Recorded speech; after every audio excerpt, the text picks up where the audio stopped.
Congratulations! Apat ka mag-ululutod sa probinsya sang Guimaras naghatag sang ila IDU matapos dungan nga magpaidalom sa seremonya sang kasal. Si Tess Ordales nakatutok. Isa ang kasal sa pinakamemorable nga parte sang kabuhi isang tagsa-tagsa. Gani kung pwede pa lang sa adlaw ng sininga seremonya, hindi man perpekto pero masadya o po ng mga abiyan kag pamilya. Sa probinsya sang Guimaras, gipamatudan sa isa ka pamilya nga wishes do come true. Inibangod na tabugin man ang kasal sa simbahan. Sa hindi lang isa, duha, tatlo, kundi apat na nga mga anak ni Nanay Natividad.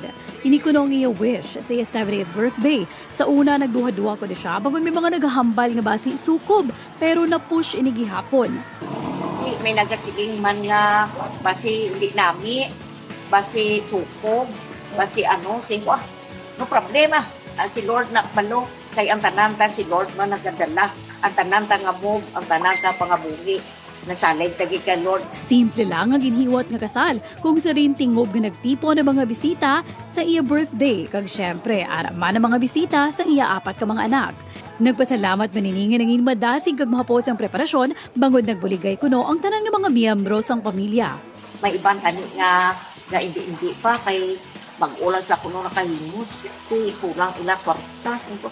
Ila problema kwarta. Maabot lang na. Muyo lang ta. Di karon nang nagsugot na sila. Nagtipon-tipon sila. Nagtipon man ang subang, nag-abot man. Bayan, meeting kita. Meeting. Di anong kuhiman. Di kaluoy na si mama. Nga si mama lang. Meeting tanan-tanan. Naging kayo man ang tanan. Tess Ordales para sa GMA Regional TV Early Edition.